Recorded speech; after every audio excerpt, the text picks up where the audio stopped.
Remember, finding great car service starts with an investigation.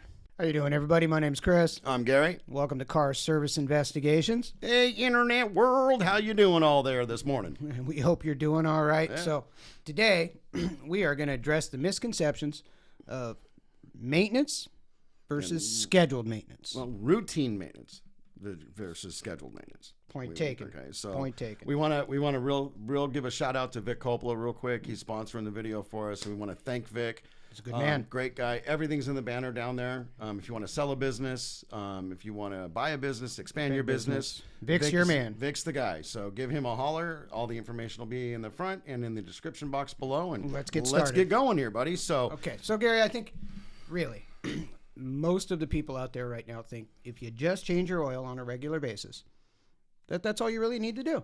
That's a misconception. Agreed. That is a total misconception, ladies and gentlemen. Okay. Changing your oil, don't get me wrong, that I would consider routine. You're going to routinely change your oil. And that conversation can go so far into, do I change my oil at 5,000 miles, 7,500 miles, 10,000 miles? Well, that's interesting because it's going to change as your mileage goes. As your mileage goes, exactly, right? And anybody with a European car knows this. The second your factory warranty ended, that same dealership was telling you to come in sooner. You were doing oil changes.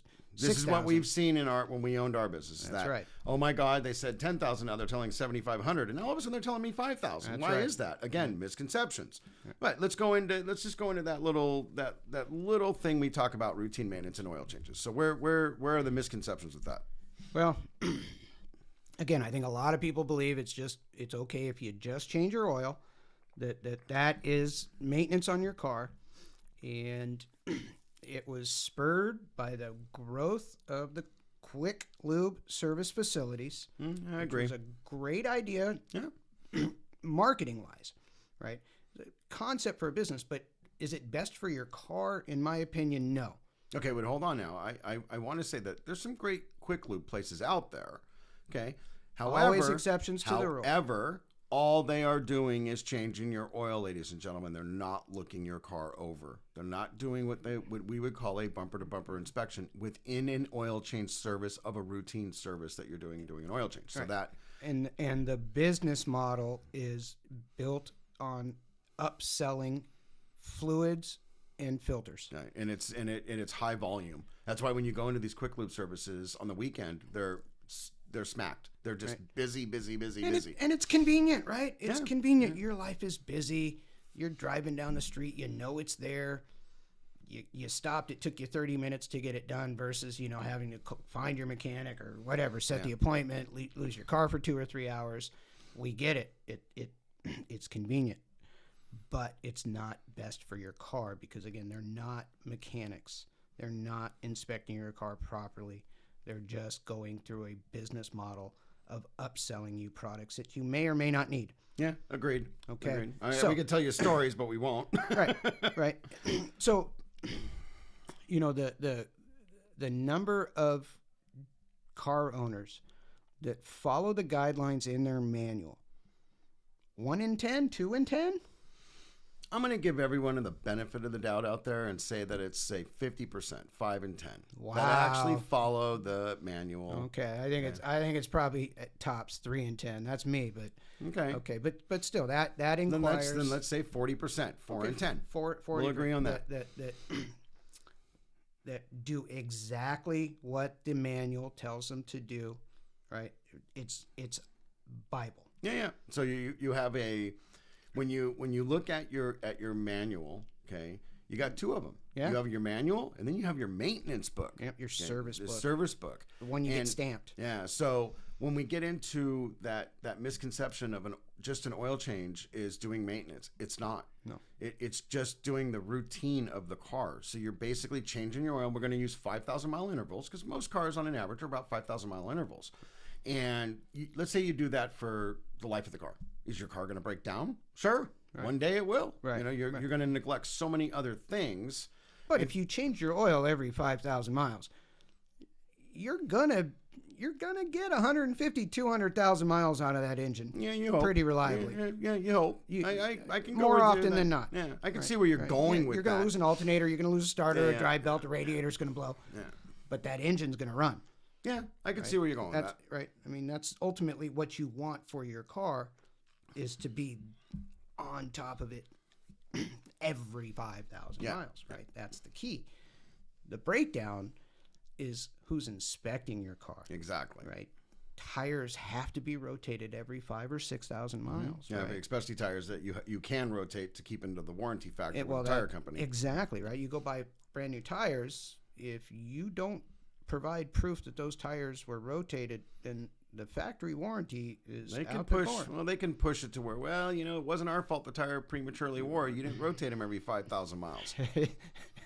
So, I have never seen a full warranty given to any single tire.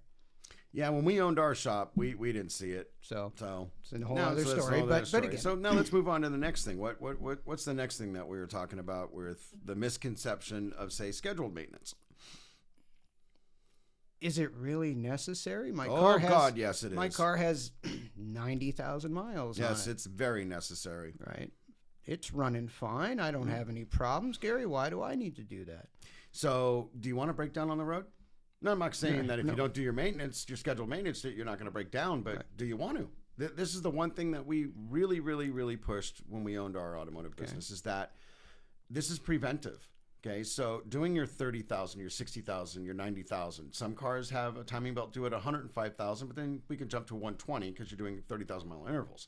And I want you to all think about that for a minute, of that investment that you're putting into your vehicle. Let's, when we were doing all the pre-show stuff last week and earlier this morning, is that cars are expensive. We looked it up. Yeah. Our producer and us, we really looked up how much the average car is now. It ain't cheap, folks. It's not. expensive. On average, about 45K. Yeah, I mean, we were blown On away at average. some of these cars. I mean, granted, you can get your breakdown car that's 27, 30 grand, but still, think about that for a minute. Right. $27,000, $30,000 for a car.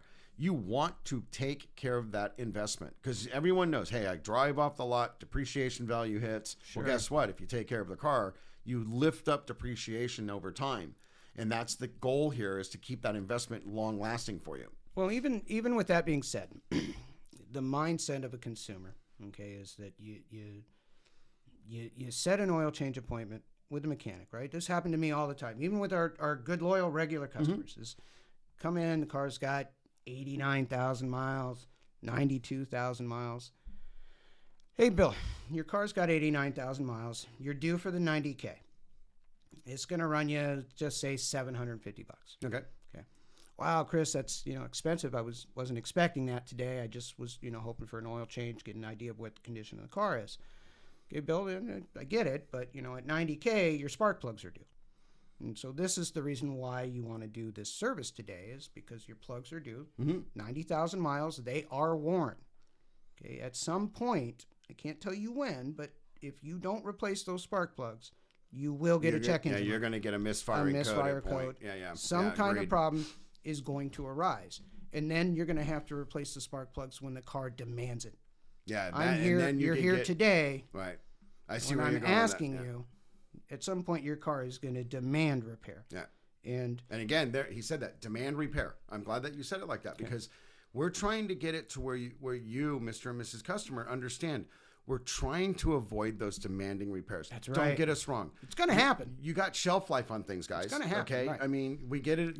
Best use date, right? Well, in all honesty, same with your car. I mean, how long do you want to keep your investment for? Yeah. We were talking about this earlier this morning before we started the show, is, when was the last time that you had a car that lasted for 20, 30, 40 years? We were laughing because that's back in the 50s and 60s. We had to go back that far to find something that was reliable for that long all the time. Yeah. I mean, we say it, not to get off topic real quick, but, it's cheaper to fix your car than buy a new car. All the time. The best used car you have is the one you're driving right now. Because you know what's wrong with it. Right. Exactly. Yes. So I don't know if you want to touch on this, because you talked about the 90,000 miles in spark plugs. I want to sort of touch a little bit this on fluids. Well, I wanted to bring that up because, you're at 30,000, right? Mm-hmm. If somebody skipped a 30,000 mile service, is it the end of the world? No, it's not. It's not. It's right? not the end of the world. Because but the if car's newer. If they skipped a 30,000 mile service and then went to 60, we're going to have a little bit of a dilemma here but in your wallet. What I'm getting to is this: is that Most 30,000 mile services consist of an oil change, an engine air filter, cabin air filter, tire rotation, and a bumper-to-bumper inspection. Yeah, lubricating, door locks, torquing things down, stuff like that. So if it was missed, and the air filter didn't get replaced until 40,000, and then the cabin filter didn't get replaced until 60,000, okay, not really going to damage the car. No, it's not significantly. However, we're assuming though too that air filter was done maybe at the 15,000 mile interval. Okay, right. So we're assuming that you changed the air filter at your intermittent service. It's very unlikely you could keep an air filter in a car for 60,000 miles without having an issue. The thing's going to clog. Yeah, it's going to get dirty. You're going to have mass airflow. Right. Okay, but that's the point I'm making is that you starting out with a newer car, it's important to do the scheduled maintenance. It really is, to keep your factory warranty alive, but just to keep the car in prime condition. But it's even more important at higher mileage. Yes, agreed. Because that's when you're getting into hard engine parts, right? Yeah. Spark plugs. Spark plugs. Right. And also, I want to touch on the fluids a little bit. Because agreed. Because so here's a misconception. This whole show's about misconceptions, right? Is it a misconception that you should change your brake fluid, your coolant, your transmission fluid, your power steering fluid in your car every 30,000 miles? I mean, is that a misconception? It is. It's not understood by the general public that these fluids need to be serviced on a regular basis. Yeah, because if you look in your book, some of them say you don't do any of it. Exactly. Some of them really say you don't do any of it. That's the scary part. Is it really wasn't until maybe 10 or 15 years ago that these fluids were introduced and into they were the addressed manual. into the service manual. Right. Into the manual. Yeah. And it was done because a specific manufacturer had a problem with transmissions. And they finally decided that it would be best for the company if they suggested doing transmission fluid exchanges on a regular basis. So, this is something that because they were warranting a lot of transmissions, right? So I want to go over this real quick because, just looking it up, right? Just looking it up, it actually says, hey, generally they recommend flushing your transmission every 2 years or 30,000 miles on most cars. Right. Okay, I'm going to tell you right now, if you're putting 15,000 miles on your car a year, you're a severe driver. Absolutely. And I'm going to really highly suggest it. Most people put 10,000 miles a year on a car. That's about the average. But let me also state this too.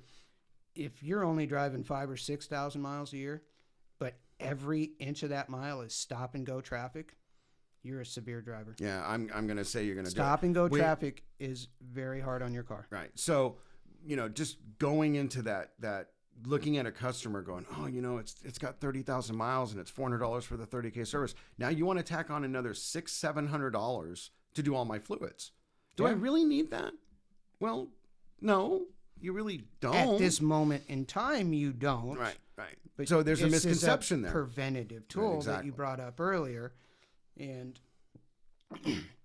the funny part is, you ask 10 mechanics and you're probably going to get 3 or 4 different answers on this particular topic, but on average, fluid should be done every 3 years or every 30,000 miles, whichever comes first. Yeah, that's our opinion, and I like how you said that with the mechanics because, that's always been a big thing for me as a master tech of how I would talk to other mechanics and they would perceive something different than I would, and then we would sort of come to a conclusion of an agreement. Yeah.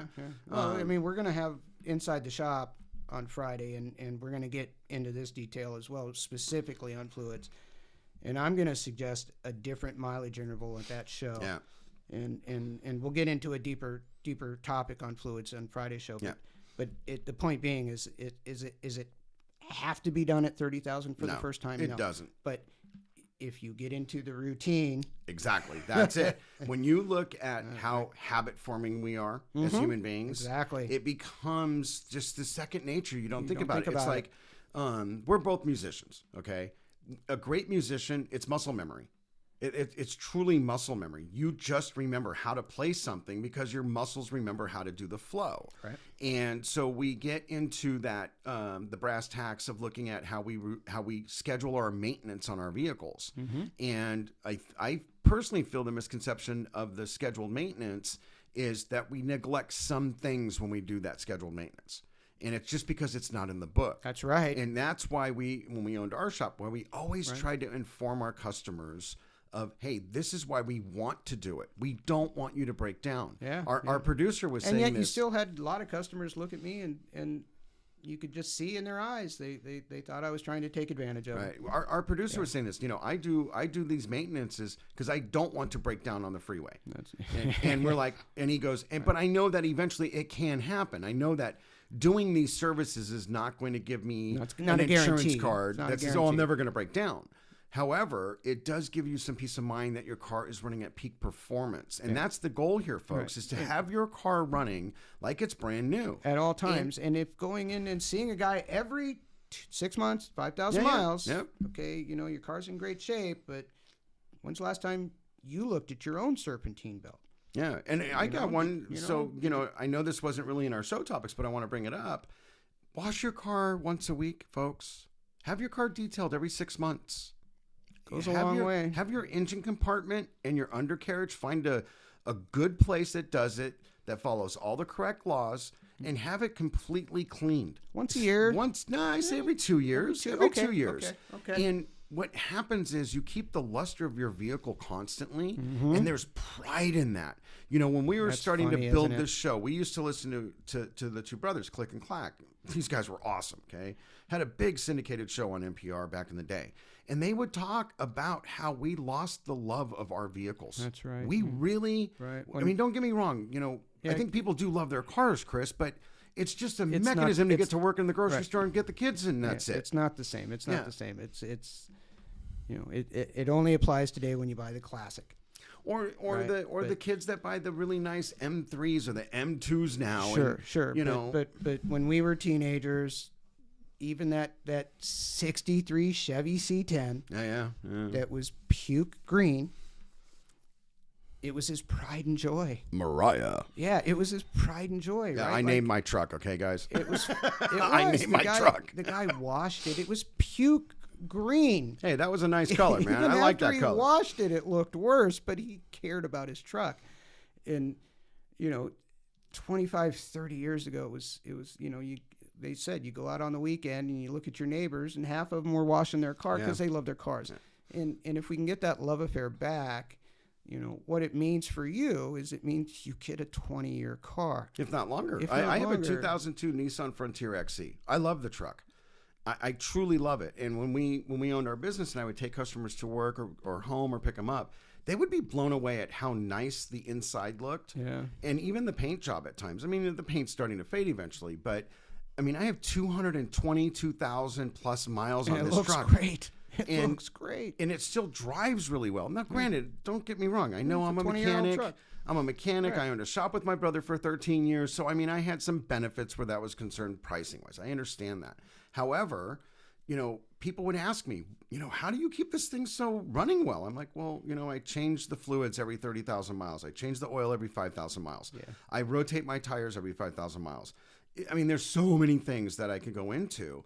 And it's that misconception of that shelf life kind of an attitude. Okay. Where we're trying to show you that when you spend a little bit extra time and effort in money, unfortunately, but you get longevity out of what you purchased. Okay. That's the key factor here, folks, is that you want that longevity. Because let's face facts, folks, cars they're not going to get cheaper. They're going to get worse. A lot worse. And when you start seeing what the used car market is doing right now, the lack of new cars that are out there, and I mean, I hate to say it, we were talking about this pre-show, we're saying shelf life. I call it built-in obsolescence in a way. When is that part going to fail? I mean. Okay, so all right. So it's built to break down. Eventually, one day, sure. Okay, well, I find it very interesting that a lot of European cars have it nailed down on their warranty that it's ironic that within 5,000 miles of that warranty ending, that car has an issue. It's not every single model. I mean, you could say that with every car in a way, man. You're splitting hairs, dude. I see it more and more. I was a guy up front. Yeah, no, you fixed the cars, but I was a guy up front, and I'm telling you, man. It was ironic for me that it just seemed like the second that factory warranty ended, something you could broke. you could almost expect to see the car in the shop for something breaking. Yeah, okay. I see what you're saying. I see what you're saying. Could, I still think you're splitting hairs, dude. No, you could say it about, all different manufacturers, the Asian cars, the American cars, etc. But I just found it more prevalent in the European world. And, it's just something, a pattern you see at work, right? Oh, no. Agreed. You see patterns of breakdowns, right? We know certain cars just have common brakes. Yeah. Right? I mean, if you own a Prius, you've replaced your water pump. It's almost a certainty. Yeah. If you have a Gen 2 Prius, you probably didn't get past 80,000 miles before you had to put a water pump in the car. And that was common. I mean, it's like, you look at some of the car lines back in the day, I'm not, do I love the Mustang line? Sure, there were nice cars. I'm more of a GM man. I like the Corvettes and the Camaros back in the day. But, there was a time span where Mustang gems, so the body control module, just went bad. It just... Good luck finding one, folks. They don't make them anymore. Yeah. I'm surprised somebody hasn't taken that golden ticket and went, hey, let's start buying these things and building them. But so I see where you're going with that, Right. So I still think you're splitting hairs, but it's all good, So, all right. So what we're trying to get across, I guess, is that you have to sit and talk with your mechanic. Right. And find out the best interval for your car and you as a driver. Exactly. Okay. How many, what kind of, like Chris said it, if you do a lot of stop and go driving, you're severe. Now, let's say you're that driver that has no traffic in the morning. I drove my wife crazy because I got up at 5 a.m. and I had free flow to the shop. 23 miles there, 23 miles back. And I did not get into a lot of traffic, believe it or not. So I was free flowing. So was I considered a severe driver? Misconception? Nah, not in my opinion. He'll probably disagree with me because we're going to split hairs on that. I drove 100 miles a day. Severe driver. 50 miles each way, but it was all freeway miles. Right. But still severe driver. No, but it was severe driving.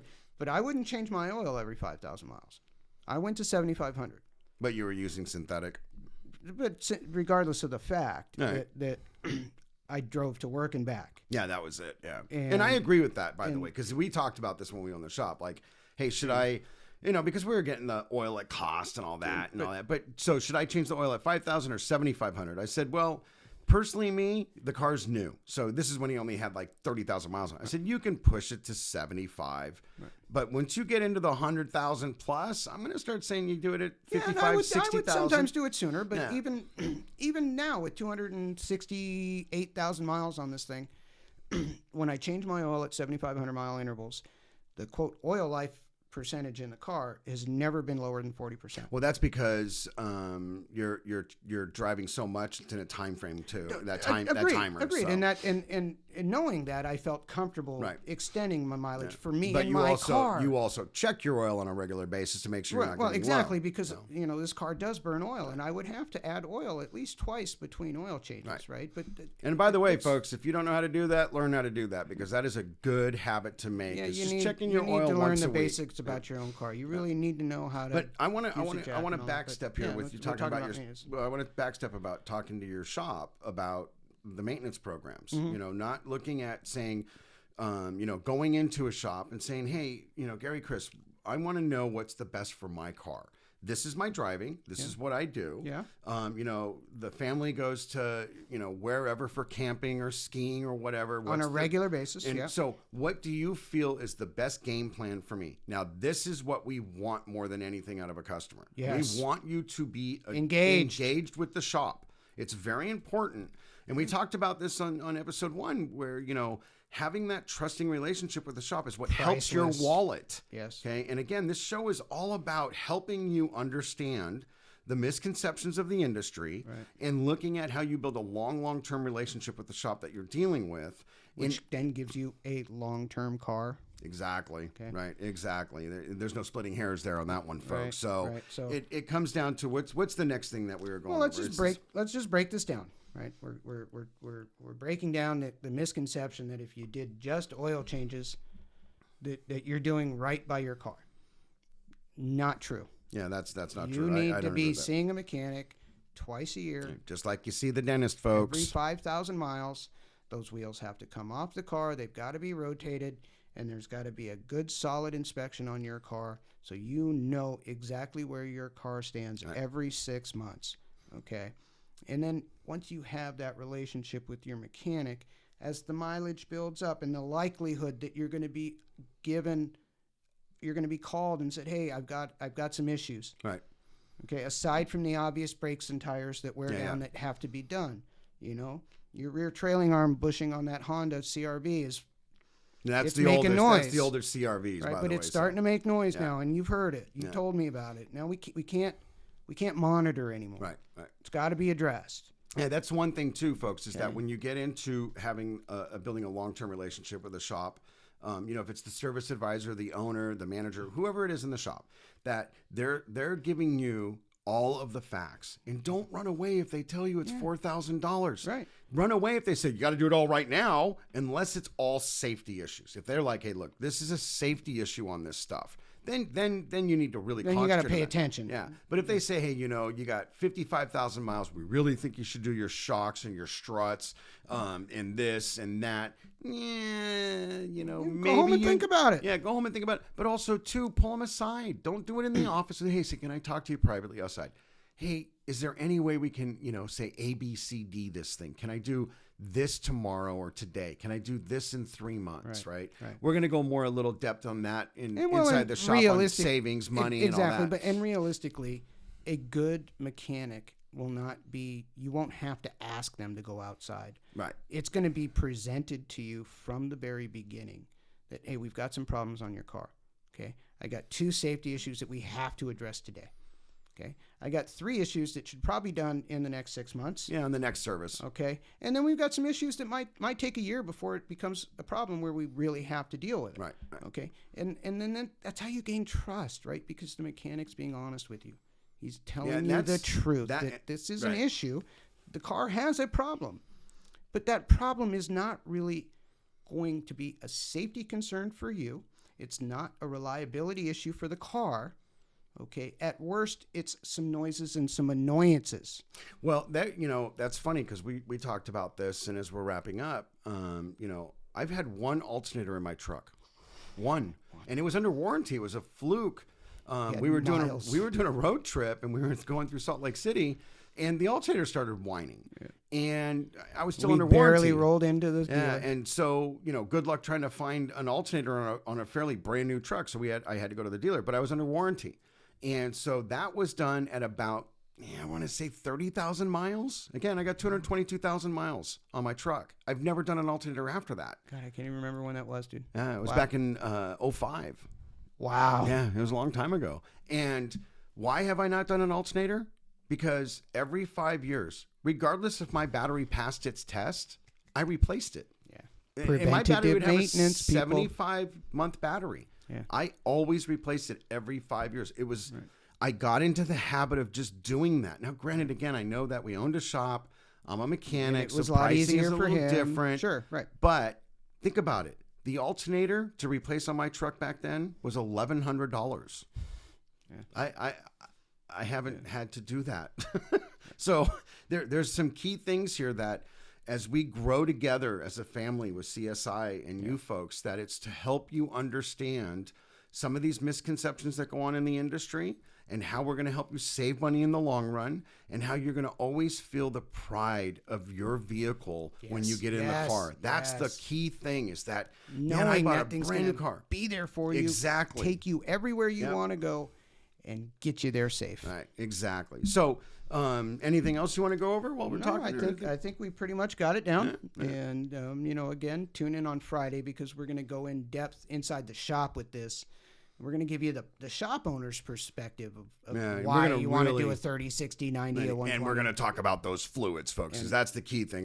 Me and him have a disagreement, but we're splitting hairs where fluids are concerned. Sure. So you really want to check out that episode because it'll be fun to see the disagreement. Yeah, we're going to talk about that. So, so again, thank you for your time. Make sure that you hit that subscribe button. Share the video, please. You can see we're brand new, and sharing it helps so much, folks. Leave a comment. It really does.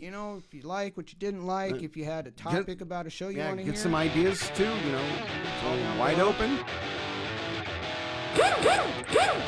Remember, finding great car service starts with an investigation.